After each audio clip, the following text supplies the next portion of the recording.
고마우신 아버지 하나님, 또 새로운 한 날을 저희들에게 허락해 주시고 하루의 첫 시간 또 주님을 면대합니다. 오늘 하루도 주님의 은혜 안에서 신실한 승리가 이루어지는 복된 날 되게 해주시고, 오늘도 주님의 뜻 잘 받들어 주님의 사람으로 힘있게 살아갈 수 있는 저희들 모두가 되게 해 주옵소서. 이 새벽에도 또 변함없이 주님 앞에 간절히 간구하는 기도의 제목들, 특별히 새벽에 부르짖는 간구를 주님 기억하시고 귀 기울여 주시고 응답으로 함께하여 주옵소서. 예수님의 이름으로 기원하옵나이다. 아멘. 찬송가 336장을 부르겠습니다. 환난과 핍박 중에도 336장입니다.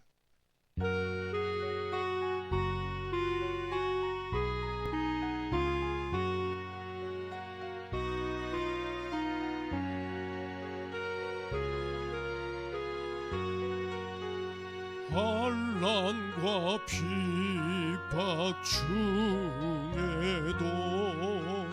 성도는 신앙 지켰네. 이 신앙 생각할 때에 기쁨이 충만하도다. 성도의 신앙 따라서 죽도록 충성하겠네. 옥중에 매인 성도나 양심은 자유 얻었네. 우리도 고난 받으면 죽어도 영광 되도다. 성도의 신앙 따라서 죽도록 충성하겠네. 성도의 신앙 본받아 원수도 사랑하겠네. 인자한 언어 행실로 이 신앙 전파하리라. 성도의 신앙 따라서 죽도록 충하겠네. 아멘.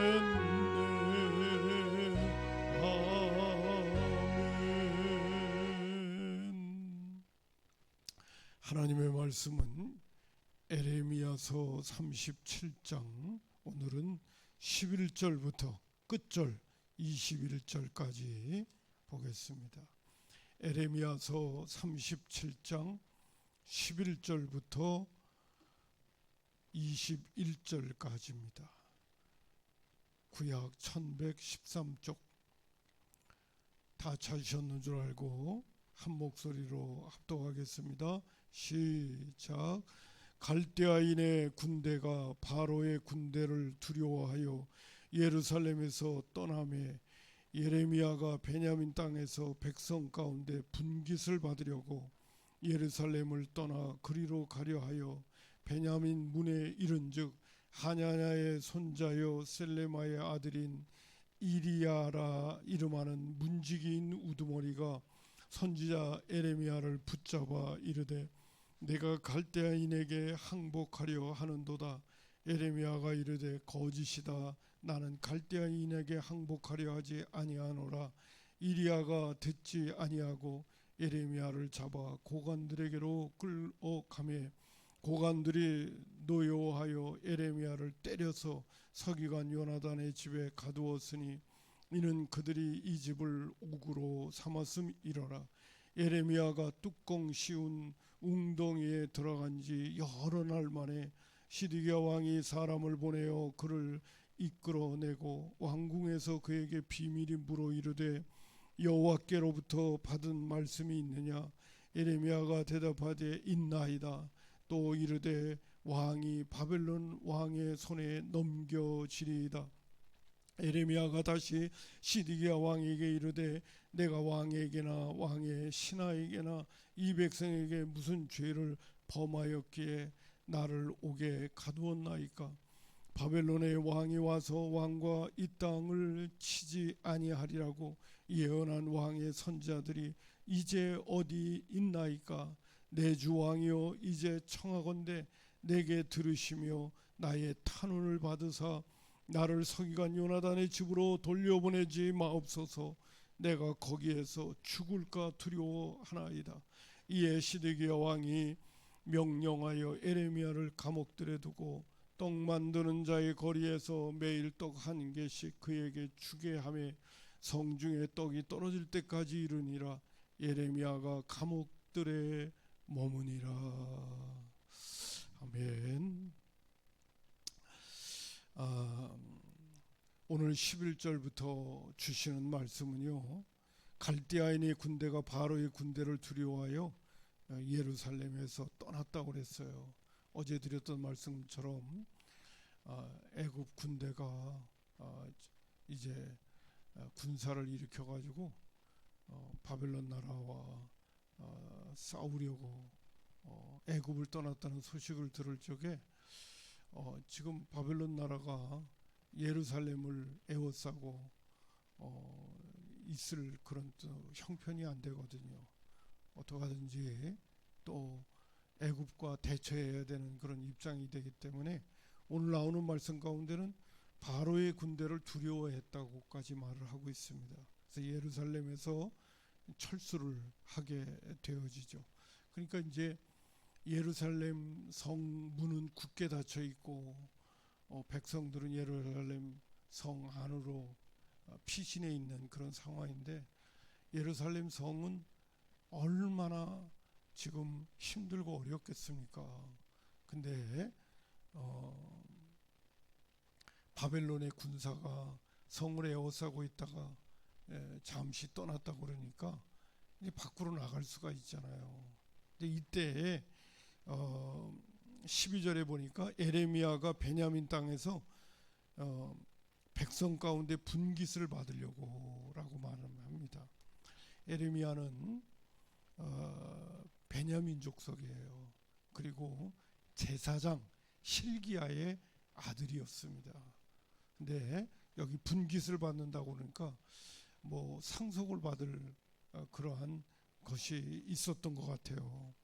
그래서 예루살렘을 떠나가지고 베냐민 땅에 아버지가 살고 있었던 땅으로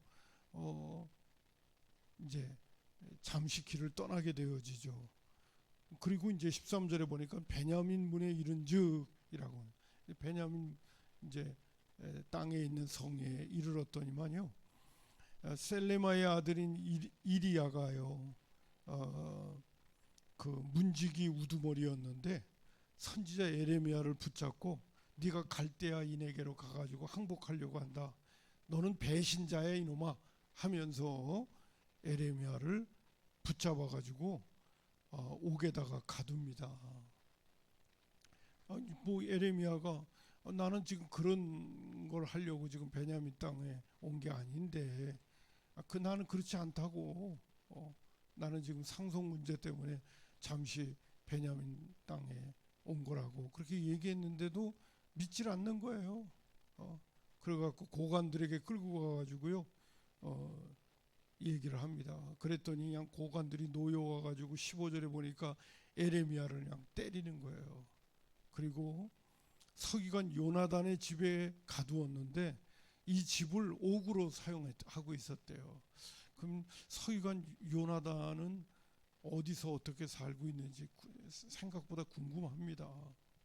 근데 서기관 요나단의 집은 이제 옥이 돼 버렸어요.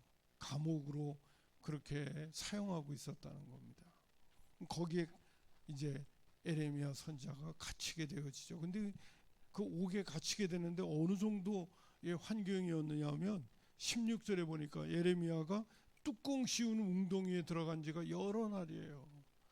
먹을 거나 물 같은 거 주지도 않고 뚜껑 씌운 웅덩이니 그냥 깊은 감옥이죠. 지하 감옥에 갇혀가지고 막 너무너무 힘든 그런 시간들을 지금 에레미야 선지자는 보내고 있는 거예요.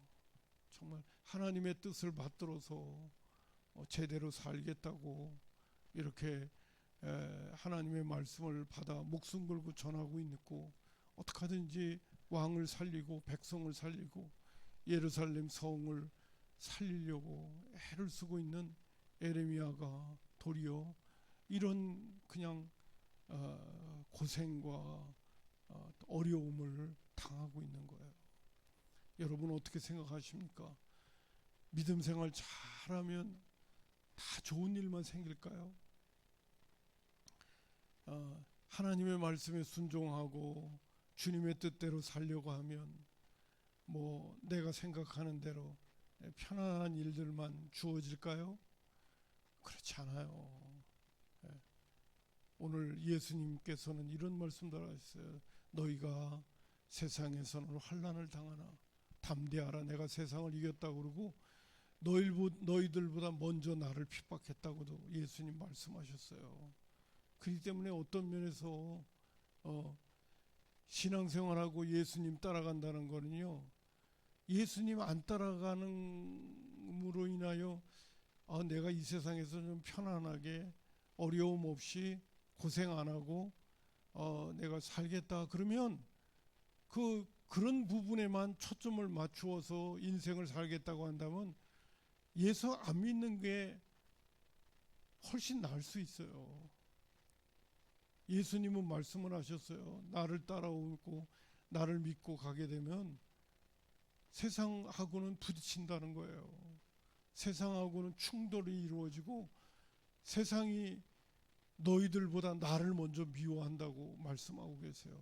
그러니까 내가 예수 믿어서 편안하게 살고 내가 예수 믿어서 내가 기대하는 대로 세상적으로 잘 살려고 생각하면서 예수도 믿는다면 이거는 예수 믿는 목표와 방향이 잘못된 거예요. 우리가 주님의 뒤를 따르고 믿음을 갖고 또 예수님을 믿는다고 하는 거는요, 진리를 쫓으려고 하는 거예요. 우주 만물을 창조하신 창조주 하나님이 우리에게 약속하신 영원한 하늘나라를 준비하려고, 그리고 그 영원한 하늘나라에 들어가려고 예수 믿는 거예요. 또 이 땅에 사는 날 동안에도 우리를 만드신 하나님이 사람을 만드신 목적대로 살려고 하는 거지, 그냥 뭐 고생하지 않고 어려움 당하지 않고 문제 없고 내가 원하는 소원 성취하고 그러려고 예수 믿는 게 아니에요. 이 목표와 방향에 대해서는 우리가 분명히 해야 됩니다. 이게 분명하지 않으면 우리는 믿음 생활하다가 실족할 만한 일들을 많이 만나게 될 거예요. 자, 그 부분을 생각하고요. 예수님께서 무리들을 향하여 너희들이 나를 따라오려거든 자기를 부인하고 자기 십자가 짊어져야 된다는 이 말씀을 우리 모두가 깊이 생각하고 이 믿음의 길을 걸어가야 한다는 것을 꼭 잊지 말아야 되겠어요. 예레미야도 하나님의 뜻대로 이렇게 사니까 도리어 이런 어려움 당하잖아요. 죽을 고생하잖아요. 또 눈물의 선지자라는 말씀까지 타이틀이 붙잖아요. 왜 그랬어요? 하나님 잘 섬기려고 하다.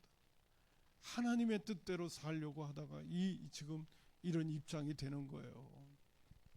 자, 그 부분을 우리 놓치지 않았으면 좋겠습니다. 그럼 하나님은 왜 예수 믿으면 왜 그런 어려움도 당하게 만드시냐고 궁금하게 생각할는지 몰라요. 그거는 또 다음에 여러분들과 함께 좀 나눌 수 있었으면 좋겠고요.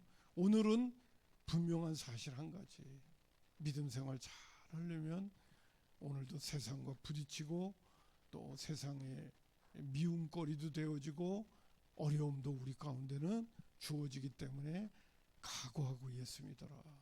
그래서 뭐 늘 말씀드리며 인용하는 것처럼 주님께서 좁은 문으로 들어가라, 좁은 길로 가라, 넓은 길은 많은 사람들이 찾지만은 그 길은 멸망의 길이고 그 끝이 심판이다. 그러나 좁은 문과 좁은 길은 많은 사람은 찾지 않아. 가는 길에 때로는 힘들고 어려울는지 몰라도 그 끝은 바로 뭐냐? 영생이다. 그 끝은 정말로 하나님의 축복이 기다리고 있다는 말씀을 하고 있는 것입니다. 자, 이렇게 예레미야는 하나님의 뜻대로 행하다가 이런 또 봉변을 당하게 되어지고 뚜껑 씌운 웅덩이에 들어가서 여러 날을 지내는데요. 하나님께서 그 예레미야 1장을 보게 되면요, 저 예레미야야, 내가 반드시 너를 보호하고 그런 혹시 어려움이 당하더라도 내가 책임져 줄게, 내가 너를 구원해 줄게 라는 말씀을 분명히 하셨거든요. 어떻게 된 것인지 오늘 17절에 보니까 시드기야 왕이 사람을 보내어 그를 이끌어내고 왕궁에서 그에게 비밀이 물어 이르되 여호와께로부터 받은 말씀이 있느냐고 그렇게 물어요. 그러니까 예레미야가 있지요 대답하여 하되 있나이다. 또 이르되 왕이 바벨론 왕의 손에 넘겨지리라. 또 변함없이 예레미야는 왕에게 바벨론 나라에 의해서 왕은 넘겨져요. 이 말하고 지금 죽을지도 몰라요. 근데도 변함없이 하나님의 말씀을 직고합니다. 자, 그러면서 18절에는요, 나는 지금 그 베냐민 땅에 있는 서기관 요나단의 집에 오게 다시 가고 싶지 않습니다. 글로 또 다시 돌려보내시면 나는 죽습니다. 그런 얘기를 하면서 19절에 바벨론 왕이 와서 왕과 이 땅을 치지 아니하리라고 예언한 왕의 선지자들은 도대체 다 어디가 있냐고 라고 얘기를 합니다. 벌써 1차 2차 포로 때 뭐 나라가 망하지 않겠다고 뭐 연거푸 얘기했던 그 거짓 선자들 뭐 지금은 또 의기양양했는지 몰라요. 바벨론 나라가 지금 뭐 잠시 철수하고 있으니까 우리들 말이 맞지 않냐고 뭐 그럴는지 몰라요. 그러나 지금 이때의 상황 속에는 뭐 예레미야하고 대면하게 되어지면 뭐 예레미야하고 분명히 한바탕 할 거죠. 근데 그들이 그렇게 나서는 입장은 아닌 것 같아요. 그러니까 예레미야가 아주 당당하게, 그리고 또 옥에 갇혀 있었던 예레미야를 시드기야 왕이 불러가지고 아주 조용히 불러가지고 야, 하나님의 뜻이 지금 어디 있는 거냐고 묻는 이런 모습 속에서는 뭔가 분위기는 시드기야 왕도 조심스럽다는 것을 알 수가 있죠. 자, 그런 상황 속에서 20절과 21절에 보면 그 예레미야 선지자가 시드기야 왕에게 내가 그 서기관 요나단의 집에 오게 다시 돌아가기가 싫으니까 나를 좀 보살펴 달라고 왕에게 부탁을 해요. 하나님께서 그 시드기야 마음을 좀 누그러뜨려졌는지 그쪽으로 보내지 않고 시드기야 왕으로 하여금 시드기야 왕에 있는 그런 옥에 있으면서 조금 덜 힘들고 어렵게 그냥 매일 떡 한 개씩 성중에 떡이 떨어질 때까지. 성중에 떡이 떨어진다는 얘기는 바벨론 나라가 다시 쳐들어와 가지고 이제 성을 다시 에워쌀 거라고 하는 것을 은연중에 나타내 보여주고 있는 거죠.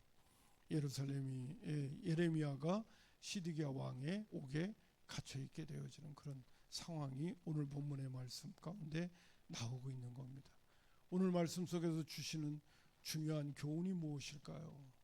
우리는 때때로 믿음의 길을 잘 걸어가다 보면 그 길에는 에레미야처럼 어려움이 기다릴 수도 있어요. 그러나 거기에 마음 빼앗기지 말고 오늘은 저와 여러분이 가는 길은 진리를 쫓아가는 길이고 예수님이 앞서가셨던 그 믿음의 길, 또 소망의 길, 사랑의 길 우리가 쫓아가는 것인 줄 알고 흔들리지 말고 오늘도 예수님 말씀하신 것처럼 너희가 세상에서는 환난을 당하나 담대하라. 내가 먼저 세상을 이겼어. 너희들도 나만 꼭 의지하고 바라보면 너희들도 이길 수 있어. 걱정하지 마. 그렇게 오늘도 우리에게 말씀하시는 줄 알고 오늘도 믿음의 주에 온전케 하신 이인 예수를 바라보며 믿음의 길을 잘 걸어가는 우리 성산의 모든 가족들 또 믿음의 권속들 다 되기를 주님의 이름으로 축복합니다. 주기도문 하겠습니다. 하늘에 계신 우리 아버지, 아버지의 이름을 거룩하게 하시며 아버지의 나라가 오게 하시며 아버지의 뜻이 하늘에서와 같이 땅에서도 이루어지게 하소서. 오늘 우리에게 일용할 양식을 주시고 우리가 우리에게 잘못한 사람을 용서하여 준 것 같이 우리 죄를 용서하여 주시고 우리를 시험에 빠지지 않게 하시고 악에서 구하소서. 나라와 권능과 영광이 영원히 아버지의 것입니다. 아멘. 오늘 목요일 새벽은 제가 수요일 새벽 예배 마치고 녹화를 한 그런 새벽 기도의 말씀입니다. 오늘도 주님의 은혜 안에서 온 교우들 승리하는 그리스도인의 삶 잘 살지기를 주님의 이름으로 축복합니다. 자유로이 기도하겠습니다.